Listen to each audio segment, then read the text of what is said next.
uma vez, boa noite a todos. Sejamos muito bem-vindos a mais uma reunião, mais uma semana que se inicia, que diz respeito aos trabalhos aqui no centro, que todos nós possamos nos sentir envolvidos e abençoados por nosso Mestre Jesus. Então, nessa primeira parte, vamos continuar falando de Evangelho segundo o Espiritismo. Estamos no capítulo de número 5, Bem-aventurados os aflitos. Estamos algumas semanas nos dedicando a entender um pouco melhor qual que é o papel da aflição, da dor, do sofrimento em nossas vidas. E ao longo das lições nós fomos percebendo as funções educativa, curativa, de redenção que a dor e as dificuldades são capazes de nos proporcionar. Sempre visando um objetivo, nos tornar mais felizes, né? Buscar uma realização. Nós vemos que a dor tem o sentido de fazer com que nós nos coloquemos no caminho de Deus, diante das lições de Jesus, para que nos tornemos melhores e mais felizes, né? Então hoje, o tópico que está contido no capítulo de número 5 é: a felicidade não é deste mundo. Pois bem, se nós estamos aqui nas últimas semanas falando, repetindo, conforme as lições de Kardec, as lições da espiritualidade, que estamos aqui sofrendo por uma boa causa, aí vem Kardec e nos coloca este tópico, que a felicidade não é deste mundo. Então, a gente começa a ter uma certa dificuldade para entender qual que é a razão de tudo isso que nós estamos vivendo aqui. O porquê, então, dessas dores, desse sofrimento, se nós não vamos encontrar felicidade alguma? Será que a gente jogou pedra na cruz para merecer isso, né? Sofrer e não ter nada de bom em troca aqui? Que negócio é esse? Estão prometendo para a gente o reino de Deus, estão prometendo uma vida feliz, agora estão dizendo que a felicidade não é deste mundo, né? Então, a gente precisa refletir um pouquinho a respeito. Porque da mesma maneira que nós temos uma certa dificuldade de compreender a importância da aflição, das dores em nossas vidas, talvez a gente tenha de reconhecer que o nosso conceito de felicidade talvez não seja o mais preciso. Talvez o que signifique felicidade plena não seja uma ideia que está tão fácil ao nosso alcance, não é de tão simples compreensão assim, né? Mas ainda que seja muito complexa a missão de definirmos o que seja felicidade, buscar essa percepção, nós precisamos nos esforçar um pouco, precisamos pensar a respeito. E se a gente parar um momento de nossas vidas, se a gente procurar realizar uma reflexão um pouco mais profunda, uma viagem no nosso mundo interior, com o objetivo de cogitar o que deixaria a nossa vida mais feliz neste exato momento, né? Muito provavelmente nós vamos chegar à conclusão de que a nossa vida seria mais feliz se houvesse a solução, especialmente de algo que está nos preocupando, de algo que está nos incomodando, muitas vezes algo que é a causa da maior aflição que nós trazemos em nossa vida nesse momento. Mas se houvesse um passe de mágica e a gente conseguisse resolver o motivo dessa nossa preocupação, se essa dor, se essa aflição fosse embora, de uma hora para outra, e tudo estivesse resolvido e tudo estivesse bem, será que ainda assim nós já teríamos atingido a felicidade plena nesta vida atual, neste momento atual? Eu tenho a impressão que não, porque se nós resolvermos aquilo que mais nos toca, se a gente conseguir realizar o sonho que nós mais almejamos, se aquilo que é objeto de nossa perseguição acontece, muito provavelmente, em seguida, depois de não muito tempo, a gente vai ser acometido por um sentimento de que ainda falta alguma coisa. Nós vamos substituir essa preocupação talvez por outra, esse objetivo, esse sonho por outros, e parece que a felicidade é um caminhar infinito sem fim, como se estivéssemos com a cenoura diante de nós e nunca conseguíssemos alcançá-la. Isso acontece, essa percepção, ela está em torno de nossa vida justamente porque nós ainda estamos num plano de evolução em que vivenciamos num planeta de provas e de expiações. Então, pelo próprio estágio evolutivo de nosso espírito, nós não estamos vivendo ainda em condições de construir, numa simples reencarnação, de uma hora para outra, a vida plena de felicidade. Estamos construindo a nossa felicidade paulatinamente, à medida que evoluímos nos campos intelectual e moral, nós vamos fazendo com que o nosso espírito se aprimore, e o nosso mundo, o nosso entorno melhore, e as condições vão nos sendo mais felizes, menos penosas, mas ainda assim convivemos com dificuldades mil que fazem com que a nossa vida ainda traga dores, aflições, que muitas vezes parecem criar obstáculos para que sejamos felizes. Mas podemos tentar avançar aqui um pouco mais, em pensar como cada um de nós escolhe aquilo que vai trazer felicidade para as nossas vidas. A gente pode tentar pensar aqui em alguns exemplos objetivos, até clichês, mas que certamente deixaria qualquer um de nós aqui, meros mortais, felizes, né? Por exemplo, um belo dia de descanso em contraponto a um dia de trabalho penoso, certamente iria nos deixar felizes demais, né? Quando chega aquela sexta-feira, 4 horas da tarde, já dá aquela vontade já de ser feliz, de sair pulando pelas ruas, né? Ao passo que o domingo à noite, quando vem aquela musiquinha lá, aí já dá aquela depressão. Então, um dia de descanso é um dia que nos parece feliz, né? É uma mesa farta, né, compartilhada com aqueles que nós amamos também, motivo de felicidade. Encontrar o grande amor de nossas vidas é um objetivo, é também um motivo de grande felicidade. Aprimorar a nossa inteligência para que nós possamos ampliar as nossas possibilidades também, motivo de imensa felicidade. Nos destacarmos no nosso círculo de convivência, a fama, sim, pode ser motivo de felicidade. A beleza física, a saúde plena, o vigor, são motivos de muita felicidade. E por que não falar do dinheiro, né?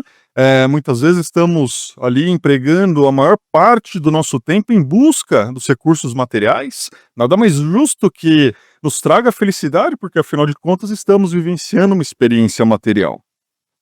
Só que há uma questão bem interessante para que nós possamos refletir a respeito dos parâmetros, do ponto de vista que nós utilizamos para construir o que seja uma experiência feliz para nós nesta nossa reencarnação.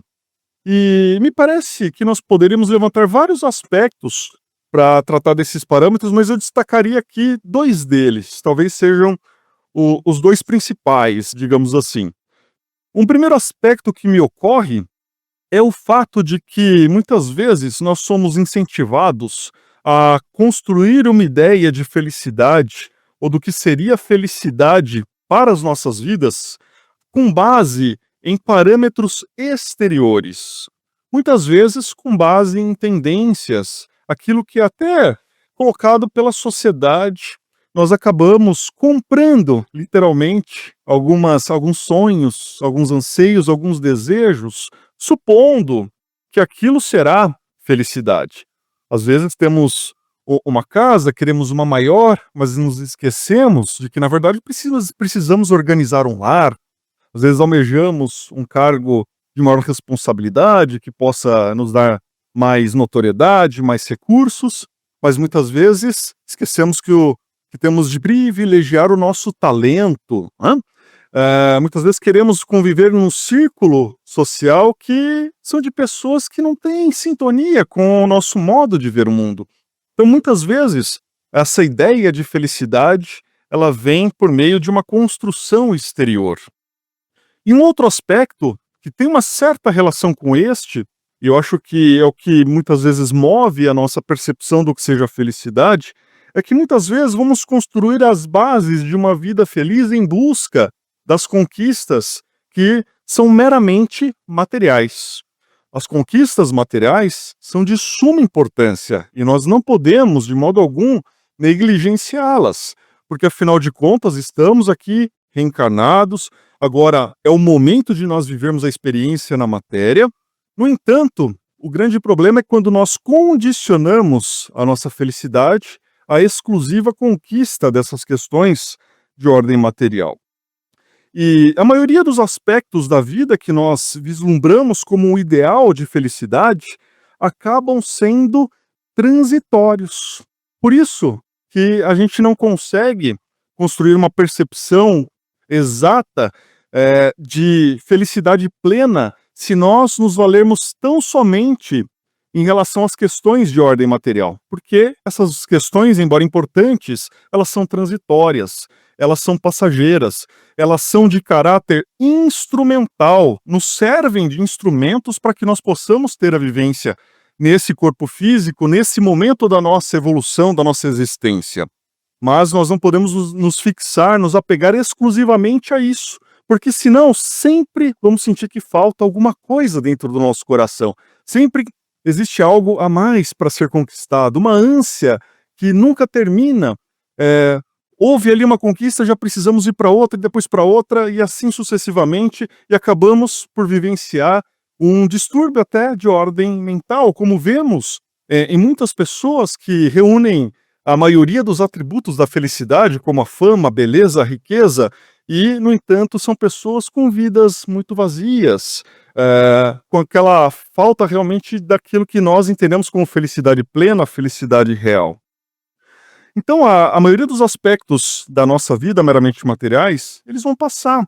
Assim como a beleza, o vigor físico, a nossa saúde, vai dar lugar a um momento de madureza. A não ser que haja o desencarne precoce, todos nós queremos viver o máximo possível. E quando chegar a fase final da nossa vida, obviamente, todas essas questões elas já não vão ser mais completamente relevantes, especialmente a beleza do corpo físico, né? A saúde, obviamente, estamos sempre lutando para mantê-la equilibrada do ponto de vista físico, do ponto de vista mental, mas nós sabemos que nós somos finitos, a experiência no corpo físico é finita. Então, uma hora, por algum motivo, teremos de deixar esse corpo, né? As conquistas patrimoniais, elas não vão ser levadas no nosso sepultamento, elas ficarão aqui na terra, ficarão para os herdeiros, né? E ainda que tenhamos a felicidade de caminhar de mãos dadas com aquela pessoa que nós amamos, nós temos de reconhecer que em algum momento a separação, ainda que transitória, vai ser necessária. Então, por isso, se a gente cogitar a nossa felicidade exclusivamente na vida material, a gente sempre vai encontrar um grande vazio em nosso coração. Sempre vamos ter a percepção de que a felicidade não está nesse mundo, porque, olha, conseguimos tudo, ganhamos dinheiro, temos uma companhia ideal, temos filhos saudáveis, mas falta algo se a gente se apoiar tão somente nas questões da matéria. Agora, se a felicidade não está nesse mundo, aonde está a felicidade? O que estamos fazendo aqui, então? Se há algo dentro de nós, uma força que parece nos movimentar, nos mover em direção dessa tal felicidade, né? Onde então ela está se nós não vamos encontrá-la aqui agora, nesse mundo? Realmente, nós podemos dizer que a felicidade plena não está presente nesse mundo. Mas esse mundo, ele é a oportunidade que cada um de nós recebeu, uma oportunidade sagrada para construir a própria felicidade. Então, a felicidade não está nesse mundo, mas as experiências que esse mundo coloca em nosso caminho é o que vai nos trazer a felicidade, é o que vai nos auxiliar a construir a felicidade. Então, sabe aquele problema que tira o nosso sono? Talvez até aquele problema que nós, num momento íntimo, podemos pensar que seríamos felizes se ele não estivesse em nossa vida. podemos ter certeza, esse problema, ele nos coloca no caminho da felicidade. Aquele trabalho penoso, o chefe difícil, eles também nos colocam no caminho da felicidade. O companheiro ou a companheira que não nos compreende, também nos também nos coloca no caminho da felicidade. Os problemas de ordem material, de saúde, as privações de todos os gêneros chegam em nossas vidas justamente para fazer com que nos despertemos em relação ao que é a felicidade, nos colocando em seu caminho. Então vamos entendendo ao longo da vida que a felicidade não é um momento, não é um instante, ela é um processo de construção íntima do nosso próprio ser, do nosso próprio espírito. E vamos percebendo ainda mais que somos mais felizes à medida que vamos conseguindo fazer o outro feliz também. E nesse ponto eu me recordo de uma mensagem muito interessante chamada A Felicidade, que trazida por Emmanuel, psicografada por nosso amado Chico Xavier, está no livro Passos da Vida. Nos diz Emmanuel que felicidade, na essência, é a nossa integração com o Cristo de Deus. Quando nos rendemos a Ele para que nos use como somos e no que temos, a benefício dos semelhantes. Isso porque todo bem que venhamos a fazer é investimento em nosso favor na contabilidade divina. Em suma, felicidade colhida nasce e cresce da felicidade que se semeia, ou melhor, à medida que ajudamos aos outros, por intermédio dos outros, o céu nos ajudará. E para exemplificarmos como a felicidade não é deste mundo, mas ela pode ser construída neste mundo, eu gostaria de me lembrar de uma história aqui, até conhecida, narrada por Divaldo Pereira Franco, que nos traz uma lição muito importante que poderia, inclusive, resumir todas as lições dessa noite, diante da sua beleza e do seu simbolismo. Vai nos lembrar, Divaldo, que no final do século XIX, vivia na Califórnia a senhora Stanford. Ela era a mulher mais rica dos Estados Unidos, casada com o governador do estado e também senador. Ela era bela, elegante, trazia em si todos os atributos de alguém considerado feliz. E ela tinha um único filho, chamado Leland. Era um menino de olhos verdes, duas esmeraldas vivas. Era um encanto da família. Mas envolvida em compromissos sociais, festas, obrigações políticas, a senhora Stanford raramente convivia com o filho.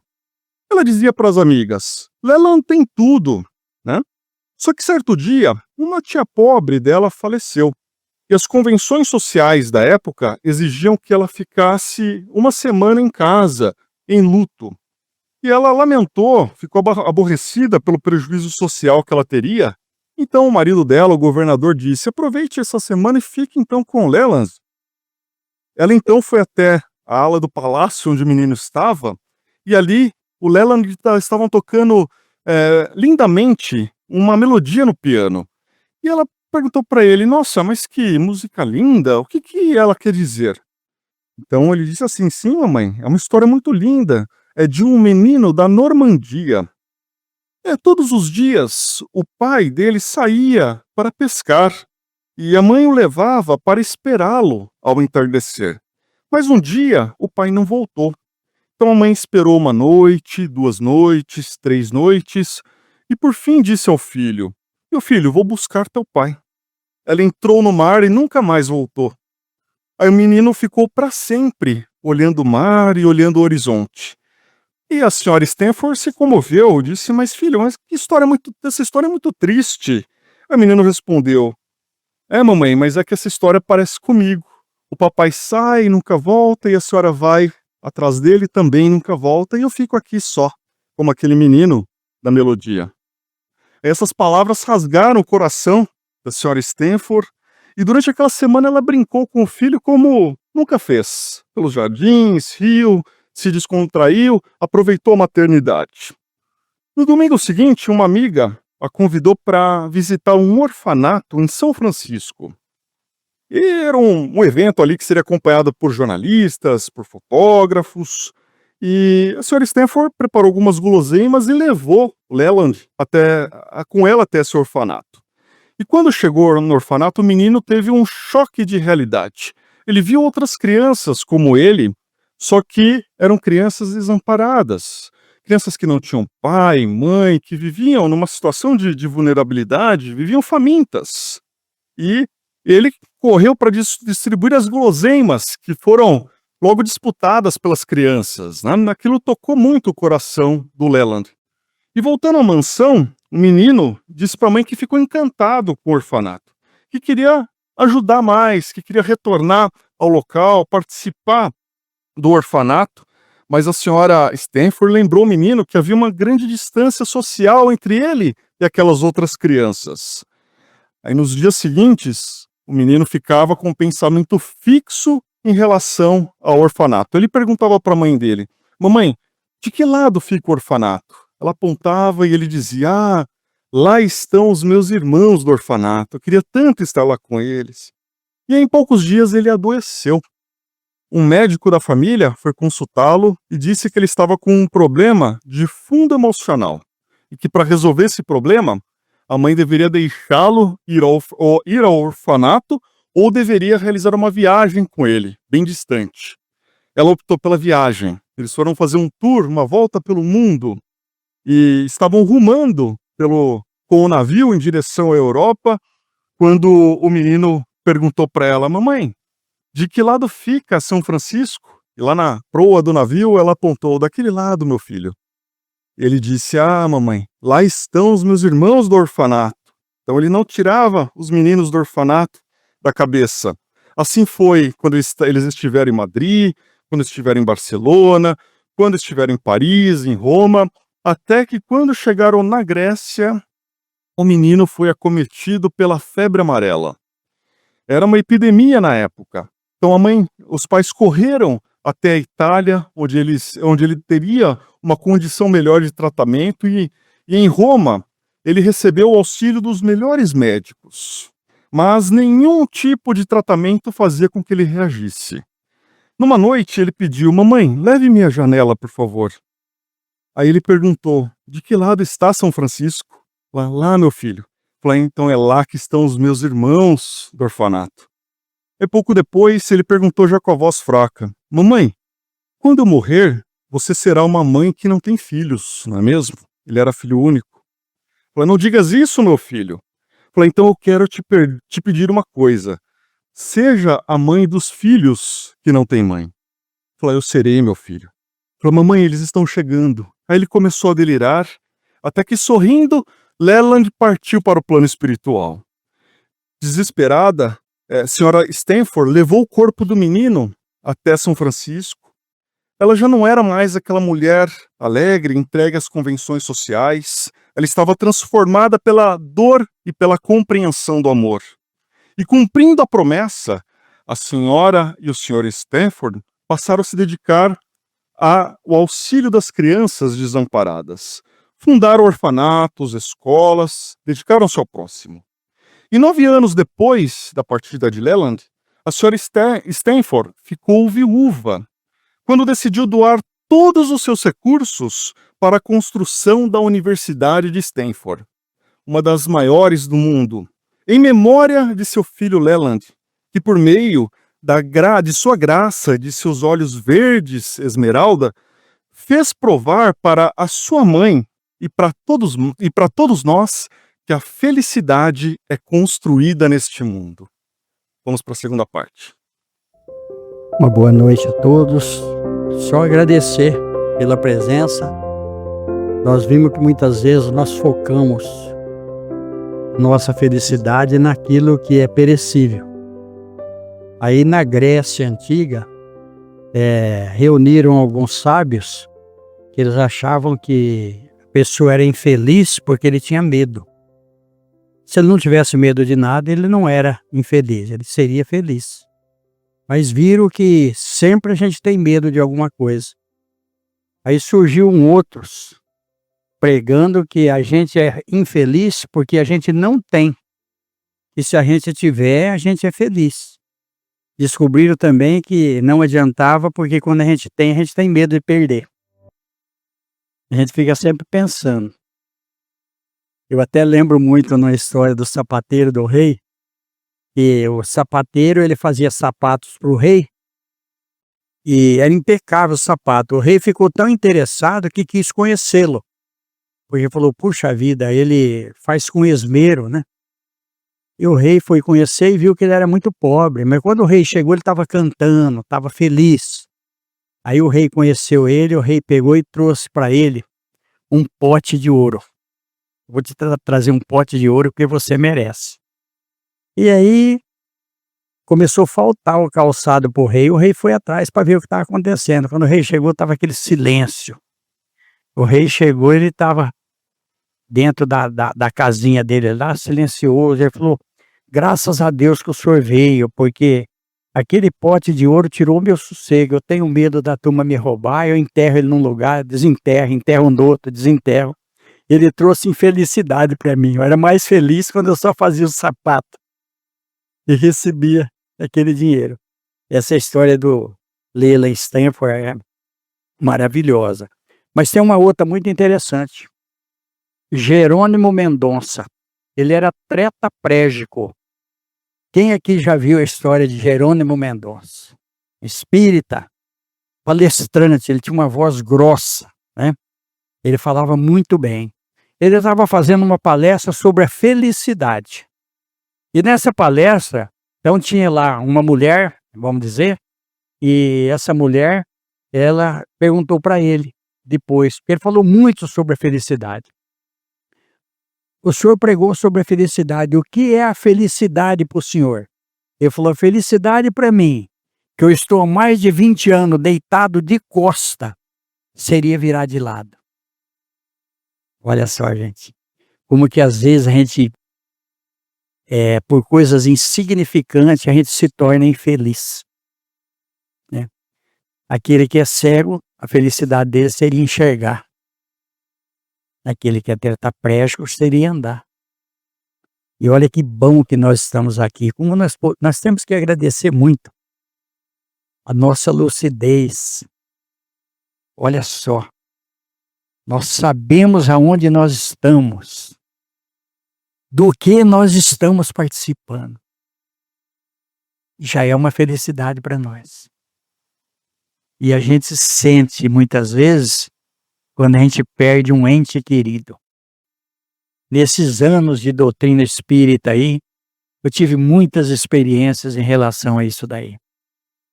Vocês podem ver, por exemplo, quem é pai, quem é mãe. A gente pode ter tudo, se o filho ficar doente, a gente esquece todas as coisas materiais.